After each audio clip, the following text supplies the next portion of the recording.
Ambassador Yu Jin stood in the massive chamber of the Galactic Council station.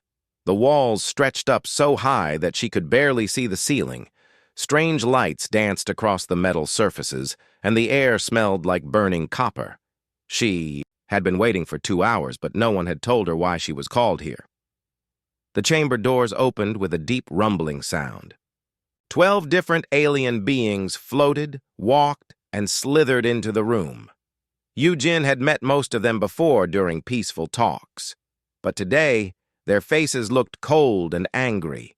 The tall, crystal-like Velthara spoke first. Its voice sounded like breaking glass. "Human Ambassador, we have reached a decision about your species."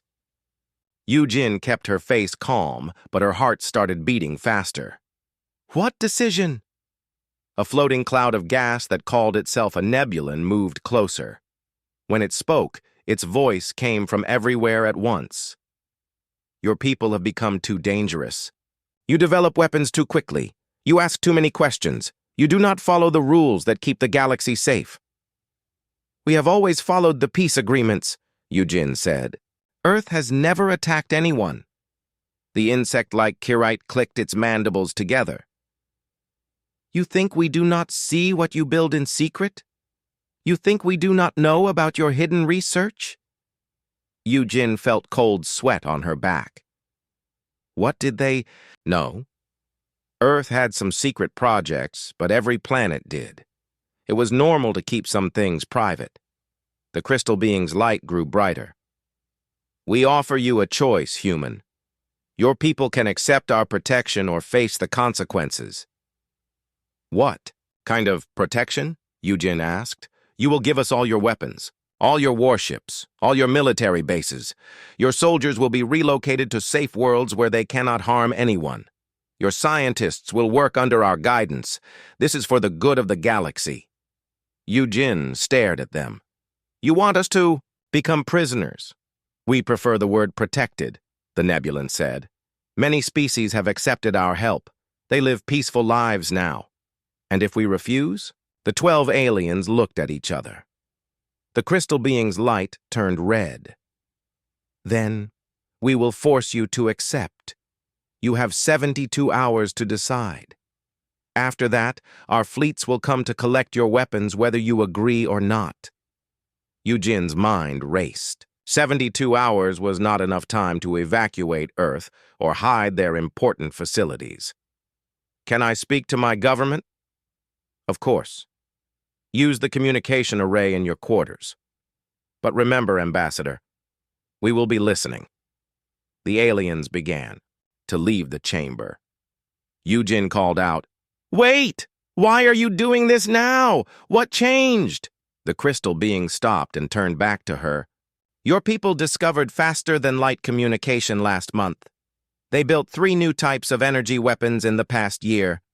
Your population grows too fast, and your technology advances faster than any species we have ever seen.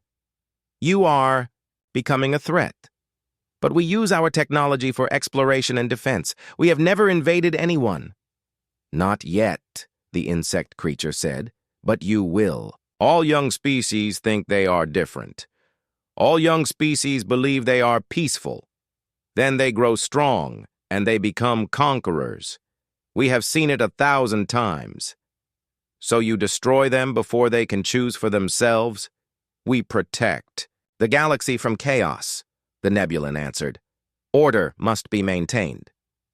After the aliens left, Yu Jin walked quickly to her quarters. The small room felt like a cage now. She sat at the communication console and opened a secure channel to Earth. At least she hoped it was secure.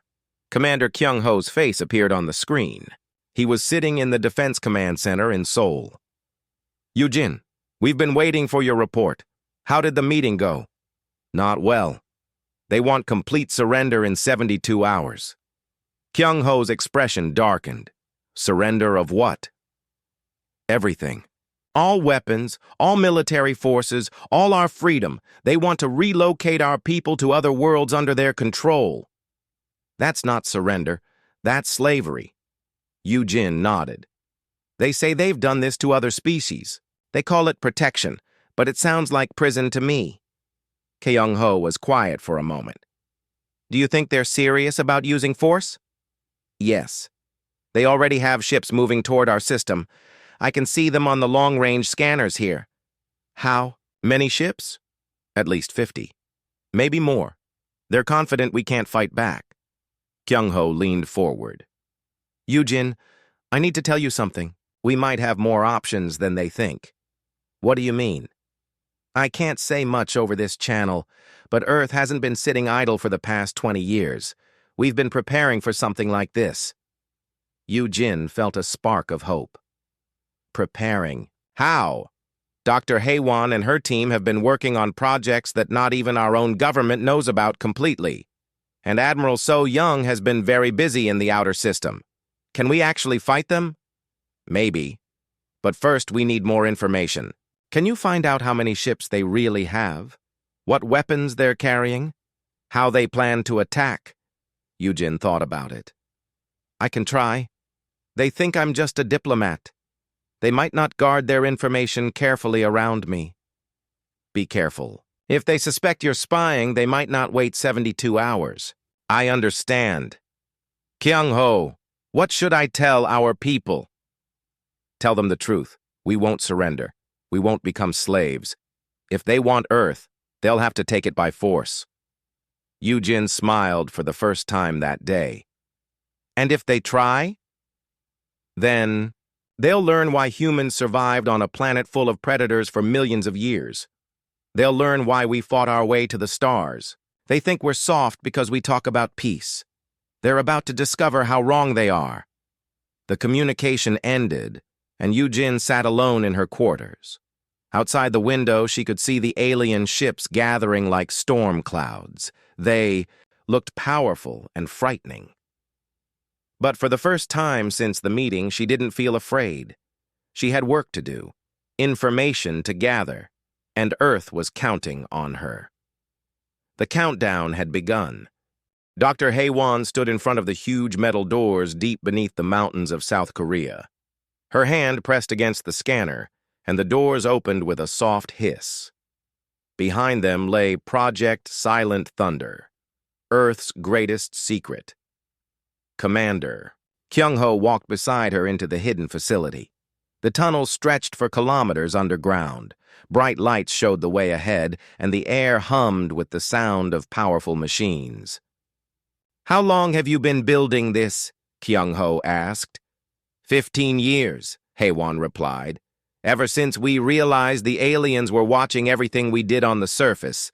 They passed through several security checkpoints. Each one scanned their bodies and checked their identities. Finally, they reached a massive underground chamber. Kyung-ho stopped and stared. The chamber was filled with weapons and equipment he had never seen before. Strange-looking cannons pointed upward toward hidden exits in the mountain. Rows of sleek fighter ships hung from the ceiling. Scientists and engineers worked at computer stations that glowed with blue light. This is impossible, Kyung-ho said. How did you hide all this from the council's scanners? Engineer Tae-hyun walked over to them. His clothes were dirty from working on the machines. We learned to build things they couldn't detect. Their scanners look for metal and energy signatures that match their own technology. So we made everything different. Haewon led them to a large table covered with maps and charts. The council thinks they know everything about human technology, but they only see what we want them to see. She pointed to different locations on the map. We have facilities like this one hidden in mountains all over Earth. We built them inside old mines, natural caves, and places where the rock blocks their sensors. What about space? Kyung-ho asked.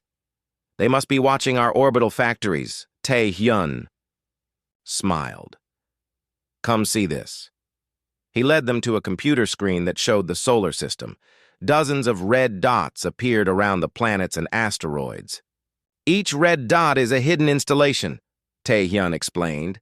We built them inside hollow asteroids. We put them in the shadow of gas giants where the radiation blocks scans.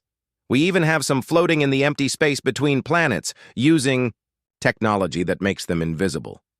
Kyung-ho studied the screen. How many installations? 237, Haywan said. Each one has weapons, supplies, and communication equipment. The Council has no idea they exist. Captain Dong Min joined them at the table. His uniform was new, and he carried a strange-looking weapon at his side. Commander, we've been testing. The new equipment. It works better than we hoped. What new equipment? Kyung-ho asked. Dong Min picked up a small device from the table. It looked like a simple metal box. This is a quantum disruptor.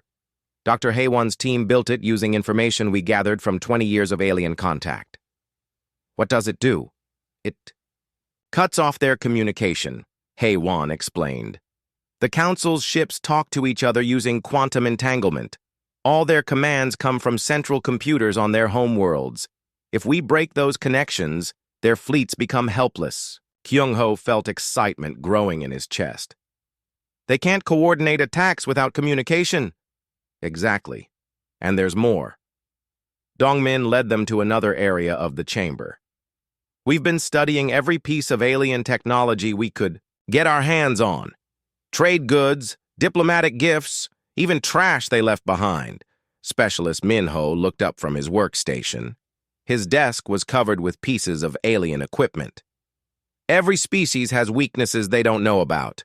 The Velthara, crystals can be shattered if you hit them at the right frequency. The nebulan gas forms can be contained with electromagnetic fields. The Karites are vulnerable to certain types of radiation. We built weapons specifically designed to fight each alien species, Haiwan said. They think their technology is superior, but they never imagined someone would turn their own science against them. Admiral So Young's voice came over the communication system.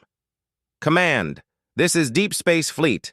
We are in position and ready. Kyung-ho pressed a button on the console. Admiral, report your status. We have 47 ships hiding behind Jupiter, 62 more near Saturn. All vessels are powered down and using passive sensors only. The Council fleets passed right by us without detecting anything. How is that possible? Kyung-ho asked Haiwan. Our ships don't use the same technology as the aliens, she explained. They look for quantum drives and energy shields. We built mechanical engines and simple armor. To their sensors, we look like floating rocks. Tae-hyun activated another screen. We also have surprise waiting for them closer to home. The screen showed Earth's moon. But now Kyung-ho could see dozens of hidden weapons platforms built into the craters and underground tunnels. We've been working on Luna for 10 years, Tae-hyun said. The Council thinks it's just a dead rock. They have no idea it's the most heavily armed fortress in the solar system. Pilot Jae-sung walked over to their group. Commander, the fighter wings are ready for launch. We have 300 pilots trained and waiting. 300 fighters? Kyung-ho asked. Where did you hide them? Everywhere, Jae-sung replied. Some are in the asteroid belt. Others are in underground hangars on Mars. We even have squadrons hidden in the ice rings of Saturn. Kyung-ho looked around the chamber. Scientists and soldiers worked together, preparing for the battle ahead. Everyone seemed calm and confident. How long have you all known about this? We've been recruiting people for years, Haywan said. Military officers, scientists, engineers, pilots. Anyone who understood that someday we might have to fight for our freedom. And you kept it secret from everyone else? We had to. The Council has spies everywhere. They watch our communications, our news broadcasts, our government meetings, but they never suspected that Earth's best minds were working together in secret. Minho stood up from his workstation. Commander, I just finished the analysis of the Council fleet heading toward Earth. They have 53 ships, but most of them are patrol vessels. Only 12 are serious warships. They're not expecting a real fight, Dongmin observed. They think we'll surrender without firing a shot. Kyung-ho nodded. What's our plan? Hae-won activated a large display screen. It showed the paths the Council ships were taking toward Earth. They'll arrive in 48 hours. They plan to position themselves around our planet and demand surrender. We let them, Taehyun said. We make them think they've won. Then we activate the quantum disruptor, Minho added. Cut them off from their home fleets. While they're confused, our hidden installations reveal themselves, Jae-sung continued. We hit them from every direction at once. And Admiral So-young's deep space fleet attacks from behind, Dongmin finished. They'll be trapped between our forces with no way to call for help. Kyung-ho studied the plan. It was bold and dangerous, but it might work. What if they don't position themselves where we want them? They will, Haewon said confidently. We've been studying council tactics for 20 years. They always use the same formation. They always make the same assumptions. They think all species are predictable because they follow patterns. But humans don't follow patterns. Humans adapt, Minho said. We change our plans when the situation changes. We think of new solutions when old ones don't work. That's what makes us dangerous. Kyung-ho looked at each person in the room. These people had spent years preparing for this moment. They had built weapons, trained soldiers, and developed strategies while the rest of humanity lived normal lives. They had kept Earth's greatest secret. Are we really ready for this? He asked. We're as ready as we can be, Haewon replied. The question is, are we willing to fight? Kyung-ho thought about Yoo-jin, alone on the council station. He thought about Earth's billions of people who had no idea what was coming. He thought about the choice between freedom and slavery. Send the message to all stations, he said. Operation Silent Thunder begins in 48 hours. The council fleet arrived at Earth exactly when they said they would. 53 alien warships dropped out of faster-than-light travel and spread out around the planet. Their hulls gleamed in the sunlight, and their weapons pointed downward, toward the blue world below. Ambassador Yoo-jin watched from the council station's observation deck. The alien ships looked beautiful and terrible at the same time. She had spent the last 2 days gathering information, and now she knew their plan. The council intended to land troops on every major city. Any resistance would be crushed immediately. The bridge of the lead council ship, the crystal being called Veltar, stood before a large viewing screen. Earth looked peaceful and quiet. No defensive fleets rose to meet them. No weapons fired from the surface. Scan the planet, Veltar ordered. Find their military installations. The ship's sensors swept across Earth's continents. They found exactly what they expected to find. A few orbital platforms, some military bases, several squadrons of primitive fighters. Nothing that could threaten a council fleet. Pitiful, muttered the Kyrite commander from another ship. Their defenses are weaker than a nest of larvae. The Nebulan fleet leader's voice drifted across the communication channel. Begin the occupation protocol. Deploy troops to secure their government centers. Down on Earth, people looked up at the alien ships with fear and confusion. News broadcasts showed the massive vessels hanging in the sky like metal storms. Government leaders made speeches about cooperation and peaceful surrender. In the hidden command center beneath Seoul, Commander Kyung-ho watched the alien positions on his tactical display. Every council ship was exactly where the plan predicted they would be. They're following their standard formation, Captain Dongmin reported. Battleships in high orbit, support vessels in lower positions, command ships at the back. Dr. Haewon studied her instruments. Their quantum communication array is fully active. They're talking to their home worlds constantly, reporting their easy victory. Technician Yoon-ji sat at the electronic warfare station. Her fingers moved quickly over the controls. All our hidden installations are ready. The quantum disruptor is charged and waiting. What about the deep space fleet? Kyung-ho asked. Admiral So-young's voice came through the secure channel. We're in position behind their rear guard. They still haven't detected us. Their attention is completely focused on Earth. Kyung-ho looked at the countdown timer on his screen. 15 minutes until the trap was sprung. All stations, this is command. Prepare for Operation Silent Thunder. Across the solar system, hidden installations came alive, weapons powered up. Inside hollow asteroids, fighter squadrons prepared for launch from concealed hangars. On Luna's far side, massive railguns extended from underground bunkers. The Council fleet continued their preparations for landing. Troop transports moved into position. Battle computers calculated the best targets for demonstration strikes. The alien commanders congratulated each other on another successful pacification. Veltar studied the scan results from Earth's surface. Their weapons are primitive chemical explosives and simple kinetic projectiles. Their ships use basic fusion drives. This will be over quickly. Should we give them one final chance to surrender? Asked a Kirite officer. No, Veltar replied. They had their chance. Begin the attack. Destroy one of their cities as an example. The rest will surrender immediately. The lead battleship's main weapon began to charge. Energy gathered in its massive barrel, preparing to fire at the city of Tokyo. The weapon would turn millions of people into ash in seconds. In the Seoul Command Center, Kyung-ho saw the energy buildup on his sensors. They're targeting civilian populations. All units, execute immediately. Dr. Haywon's hand slammed down on the activation switch. Quantum disruptor firing now. A wave of invisible energy spread out from Earth at the speed of light. It reached the Council fleet in seconds and passed through their ships like water through a net. The aliens didn't even notice it, but their computers did. Every quantum communication link went dead instantly. The constant chatter between ships stopped.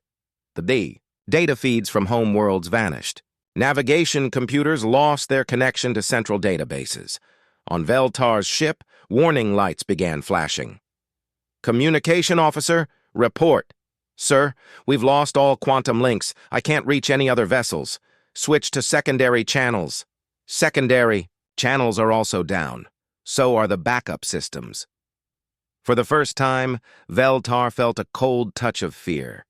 Council ships were designed to work together. Without communication, they were just individual vessels floating in space. The second phase of Earth's plan began immediately. All around the solar system, hidden installations revealed themselves. Asteroids split open to show weapons platforms inside. Rocky moons suddenly bristled with missile launchers. Empty space shimmered as cloaked ships dropped their camouflage. Engineer Tae-hyun's masterpieces came alive. Weapons that looked like space junk opened fire with devastating accuracy. Railguns that had been disguised as mining equipment sent metal slugs racing toward the Council fleet at incredible speeds. General Wu Jin coordinated the surface attacks from his command bunker. Luna's hidden fortresses emerged from their craters, like sleeping giants waking up. Massive energy cannons that had been built into the moon's very structure began firing. Pilot Jae-sung led the first wave of fighters out of their hiding places. 300 ships that the Council's sensors had never detected burst from asteroid caves and planetary bases. They moved in perfect formation, attacking the confused alien vessels. The Council fleet tried to respond, but nothing worked the way it should. Their targeting computers couldn't coordinate with other ships. Their defensive systems operated independently, creating gaps in their protection. Orders had to be passed by light-speed radio, which was too slow for space combat. Veltar's battleship shook as human missiles struck its shields. "Return fire! Destroy those fighters!" But the weapons officer was struggling with his controls. "Sir, the targeting system is asking for authorization from Fleet Command. I can't reach Fleet Command. Override the authorization." "I don't know how, sir. The computer won't accept manual inputs without confirmation from the central database." Other Council ships were having the same problems. Their advanced technology had become a weakness. Everything was designed to work as part of a connected network. Without that network, the ships were almost helpless.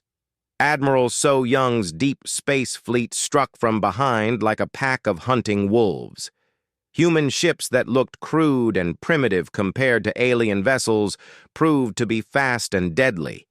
They used simple kinetic weapons and chemical explosives, but they used them with devastating effect. The Council fleet's rearguard was destroyed before they could even turn around. The alien ships were caught between Earth's defenders and the attacking human fleet, with no way to coordinate their response. Yujin watched the battle from the Council station. Explosions lit up the space around Earth like fireworks. She felt proud and terrified at the same time. Humanity was fighting back, but the cost would be enormous. In the Seoul Command Center, reports came in from all fronts. Yunji read from her screens. Enemy battleship disabled. 2 Council destroyers retreating. Fighter squadrons report successful strikes on their support vessels. Casualties? Kyung-ho asked. Minimal so far. The enemy can't coordinate their return fire. Dr. Hai-Wan monitored the quantum disruptor. The communication blackout is holding. Steady. They won't be able to call for reinforcements. On Veltar's ship, panic was spreading through the crew. Half their fleet was damaged or destroyed. The human attacks came from every direction, using weapons and tactics the Council had never seen before. Sir, the communications officer called. Out. I'm receiving a transmission from the human fleet. Put it on screen. Commander Kyung-ho's face appeared on the display. He looked calm and confident. Council fleet. This is Earth Defense Command. You came here to destroy us. Instead, you've learned what happens when you threaten human freedom. Veltar's crystal form flickered with angry red light. Human, you have made a terrible mistake. Our reinforcements will come. Our home fleets will avenge us. Your reinforcements don't know what happened here, Kyung-ho replied. Your quantum communications are severed. For all they know, you completed your mission and left. It will be weeks before they realize you're missing. The truth hit Veltar like a physical blow. The humans had cut them off completely. They were alone, thousands of light years from home, facing an enemy they had completely underestimated. What do you want? Veltar asked. Surrender, Kyung-ho said simply. Power down your weapons and prepare to be boarded. Your war against humanity is over. The surviving Council ships found themselves trapped in Earth's orbit with nowhere to run. Half their fleet was destroyed or disabled, and the other half faced weapons they didn't understand, fired by enemies who seemed to know their every weakness. Captain, Dongmin led the boarding teams onto the first captured alien vessel. His soldiers moved through corridors designed for creatures twice their size, carrying weapons that hummed with strange energy. The Kirite crew had surrendered without a fight once their ship's shields failed. Secure the bridge, Dongmin ordered. Take their officers prisoner, but treat them well. We need information. Specialist Minho connected his equipment to the alien ship's computer systems. Captain, their databases are incredible. They have records going back thousands of years. What kind of records? Everything. Battle plans, species profiles, conquest, histories. They've been doing this for a very long time. Back on Earth, Dr. Hai-Wan analyzed the weapons captured from disabled Council ships. Each piece of alien technology revealed new secrets about their creators. They design everything to work together, she told Commander Kyung-ho. Individual. Ships can't function alone. That's why the communication disruption worked so well, Kyung-ho realized. They never learned to fight independently. General Wu Jin coordinated the capture of more Council vessels. Human boarding teams swept through alien ships, using the creatures' own technology against them. Captured Council weapons were turned on other Council ships. Alien shield frequencies were analyzed and countered within hours. Pilot Jae-sung's fighter squadrons hunted down the remaining Council vessels trying to escape the solar system. The alien ships were faster than human fighters, but they couldn't coordinate their movements without quantum communication. One by one, they were surrounded and forced to surrender. This is impossible, Veltar muttered from his captured command ship. The crystal being's light had dimmed to a pale blue. Primitive species don't fight like this. They panic. They run. They beg for mercy. Ambassador Yujin had been transported back to Earth during the battle. Now she stood in the interrogation room with Veltar, no longer a prisoner herself. Maybe you don't understand humans as well as you thought. We have studied thousands of species, Veltar replied. They all follow the same patterns. Young races are weak and afraid. Old races are wise and cautious. You are neither. What are we then? The crystal alien was quiet for a long moment. Dangerous. In the Sol Command Center, reports continued to arrive from around the solar system. Admiral So Young's fleet had captured 3 more Council vessels near Jupiter. The hidden installations throughout the asteroid belt had destroyed 2 enemy squadrons trying to escape. The weapons platforms on Luna had disabled the Council's largest battleship. Technician Yoon Ji looked up from her computer. Commander, we're intercepting some very interesting transmissions from the captured ships. What kind of transmissions? Internal communications between the alien crews. They're talking about something called pacification protocols. It sounds like they've done this before to other species. Kyung-ho frowned. How many other species? Hundreds, sir. Maybe thousands. Dr. Hae-won joined them at the communication station. I've been analyzing their computer records. The Council has a very specific way of dealing with what they call emerging threats. She activated a display screen that showed star charts marked with different colored symbols. Red marks indicate species that were completely destroyed. Yellow marks show species that were relocated to prison worlds. Green marks are species that accepted Council protection willingly. Kyung-ho studied the chart. There were far more red and yellow marks than green ones. They don't really offer protection, do they? No, Hae-won replied. They eliminate anything that might challenge their control. The choice they offered us was fake. They were always planning to destroy or enslave humanity. Captain Dongmin's voice came through the communication system from one of the captured ships. Command, you need to hear this. We found something in their central database. What is it? Kyung-ho asked. A complete list of species the Council has protected over the past 1,000 years. None of them exist anymore as free civilizations. They were all either wiped out or turned into slave populations. The room fell silent. Everyone understood what this meant. The Council's offer of protection had been a lie from the beginning. There had never been any real choice. Specialist Min Ho worked frantically at his computer station. Sir, I'm finding more information about their methods. They use the same tactics every time.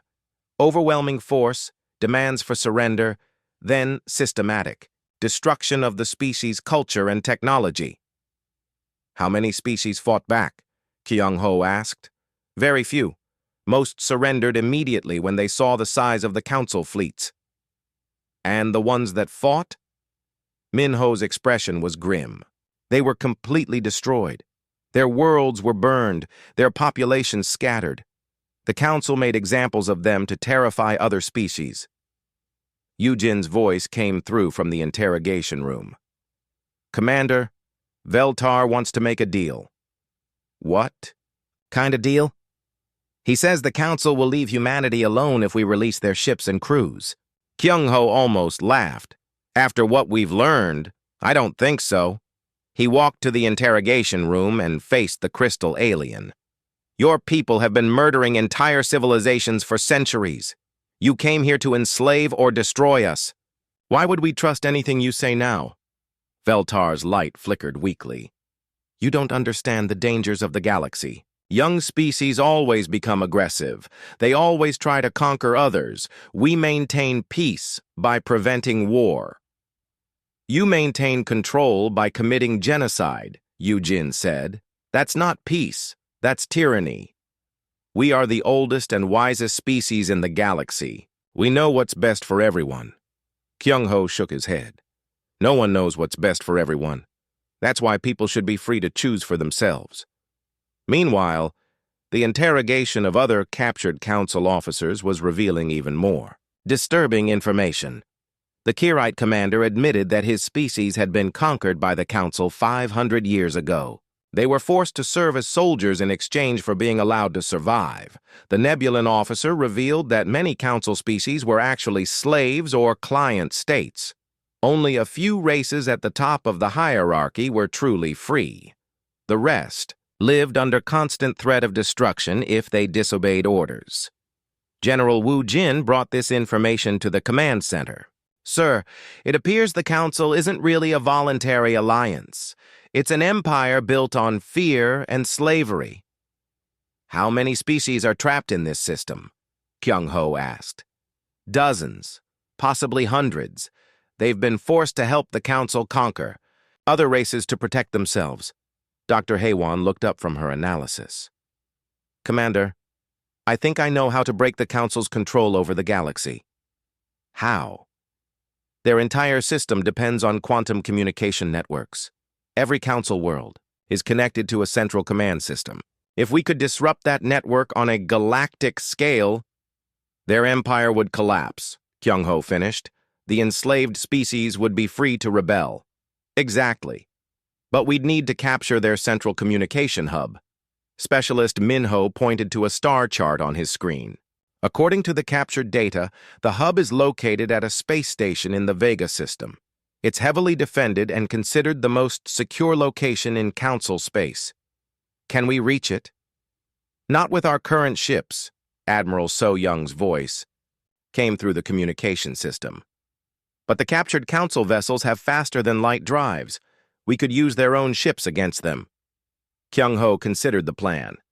It was incredibly dangerous, but it might be humanity's only chance to ensure real freedom. If they left the Council's power structure intact, Earth would always be a target. "How many ships would we need?" he asked. 20 or 30, So Young replied. "Fast ships with quantum drives. We could launch surprise attacks on several Council strongholds while a strike team hits the communication hub." Pilot Jae Sung joined the discussion. "We'd need crews who understand alien technology. That means training our people on captured ships." "How long would that take?" Kyung-ho asked. "A few weeks, maybe a month." Kyung-ho looked around the command center. His people had already achieved the impossible by defeating the Council fleet. Now they were planning something even more ambitious, the liberation of an entire galaxy. "Do it," he said. "Begin training crews on the captured ships. Prepare for deep space operations. We're going to take this fight to the Council's home territory." Yujin's voice came from the interrogation room. "Commander, Veltar says there are over 50 Council fleets scattered across the galaxy. If we attack their central station, they'll all come after Earth." "Then we'd better make sure we succeed," Kyung-ho replied. "Because if we fail, humanity won't get a second chance." 3 months later, the human strike fleet dropped out of faster-than-light travel at the edge of the Vega system. 30 captured Council ships, now crewed by humans, approached the massive space station that controlled the galaxy's communication networks.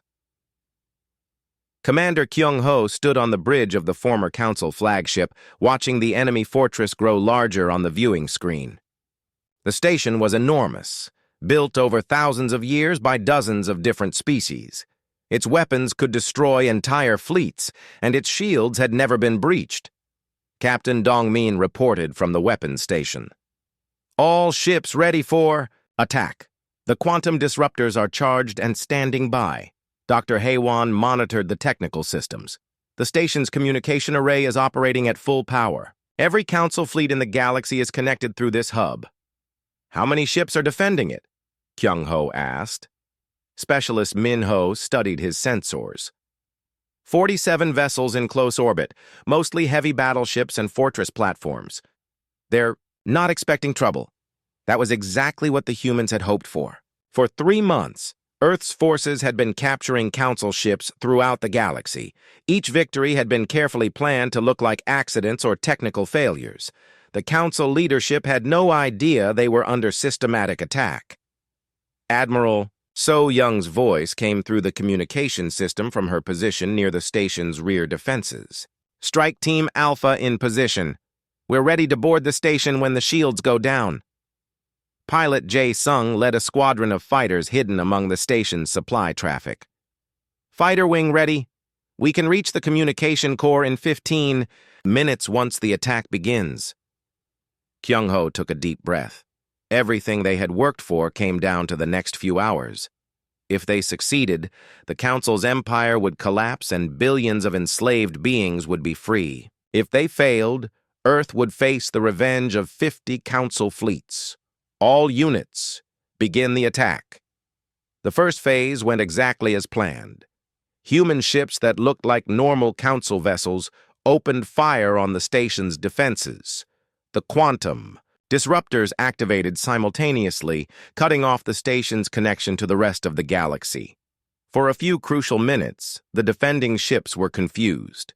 Their sensors showed Council vessels attacking the station, but their communication systems were dead.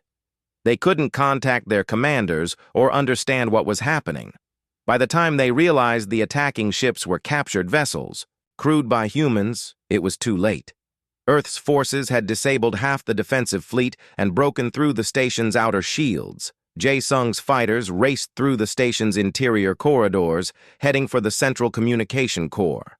They met heavy resistance from automated defenses, but their ships were small enough to dodge the massive weapons designed to fight capital ships. Core chamber in sight, Jae-sung reported. Beginning attack run. The communication core was a crystalline structure the size of a building, pulsing with energy from thousands of quantum transmitters. It connected every Council world, every fleet, every government facility across the galaxy. Jae-sung's fighters opened fire with weapons, specifically designed by Dr. Haewon's team. The energy beams struck the crystal at precisely calculated frequencies, causing harmonic resonance that shattered the entire structure. The effect was immediate and devastating. Across the galaxy, Council communication networks went silent. Fleets lost contact with their commanders. Government officials couldn't coordinate with their military forces. The empire that had ruled through fear and centralized control suddenly couldn't rule at all. On the captured station, Admiral So Young's boarding teams fought their way to the central command center.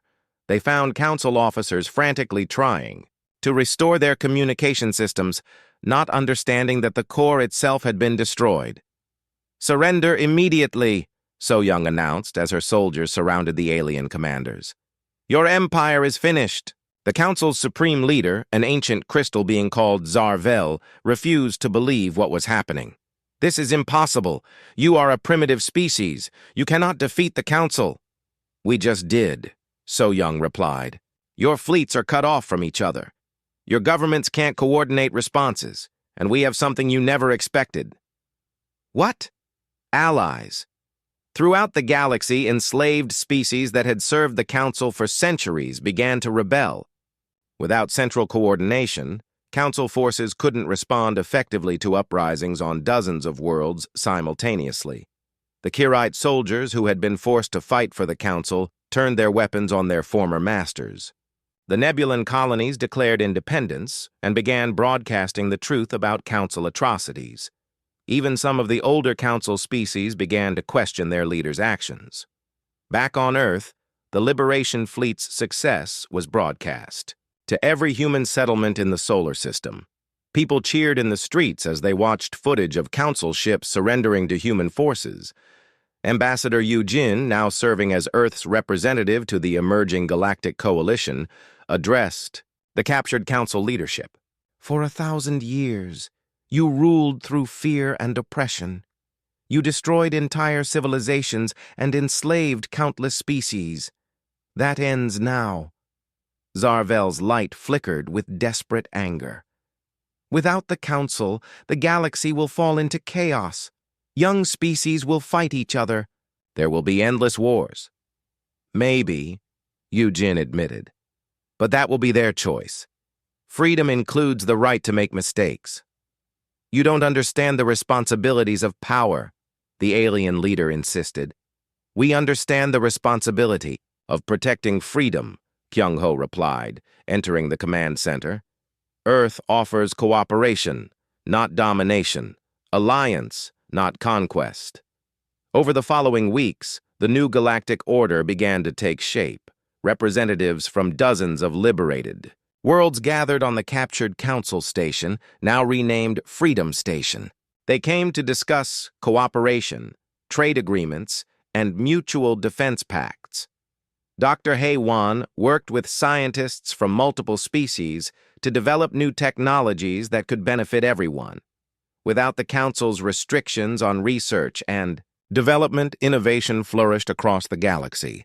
Engineer Tae-hyun helped design new communication networks based on cooperation rather than control. Every species could participate equally, and no single group could dominate the others. General Wu Jin established the Galactic Defense Alliance, a voluntary organization dedicated to protecting member worlds from external threats. Unlike the Council's forced peace, this alliance was based on mutual consent and shared values. The trials of Council war criminals began 6 months after the liberation. Evidence of their atrocities was presented to representatives from every species they had oppressed. Some Council leaders expressed genuine remorse for their actions. Others remained defiant to the end. Veltar, the crystal being who had delivered the original ultimatum to Earth, was among those who accepted responsibility for his crimes. "We believed we were maintaining order," he said during his testimony. "We convinced ourselves that our actions were necessary for galactic stability. We were wrong." "What changed your mind?" Eugene asked. "Watching your species work with others as equals instead of trying to dominate them. We had forgotten that true peace comes from cooperation, not control." The Kirite commander who had fought against Earth was granted clemency in exchange for his testimony about Council military operations. He helped Earth's forces locate hidden Council bases and free more enslaved populations. Some Council species chose to join the new Galactic Alliance. Others decided to remain independent. A few retreated to remote regions of space, bitter about their loss of power but unable to restore their empire. The Galactic Assembly held its first session 1 year after Earth's victory. Representatives from over 200 worlds gathered to establish laws and principles for their new civilization. Commander Kyung-ho, now serving as Earth's military advisor to the Assembly, spoke at the opening ceremony. "We gather not as conquerors and conquered, but as equals seeking a better future. The galaxy is vast enough for all of us to prosper." The Assembly's first act was to establish the Universal Declaration of Species Rights, guaranteeing every civilization the right to self-determination. The second act created the Galactic Court of Justice to prevent future atrocities. Ambassador Yujin was elected as the Assembly's first speaker, a position that rotated among member species every 2 years. Her first speech outlined the principles of the new order: voluntary cooperation, mutual respect, and protection of individual rights. "The Council ruled through fear for 1,000 years, she said. "We will build our civilization on hope." Not everyone was happy with the changes. Some species had profited from the Council's oppression and resented the loss of their privileges. Pirates and warlords tried to take advantage of the transition period to establish their own small empires, but the Galactic Defense Alliance proved effective at dealing with these threats. The combined fleets of dozens of species, coordinated through Earth's communication networks, could respond quickly to any aggression. Pilot Jae Sung, now an admiral in the Alliance fleet, led missions to protect trade routes and stop conflicts before they could escalate into wars. "Freedom doesn't mean chaos," he told his officers. "It means the right to choose your own path without fear.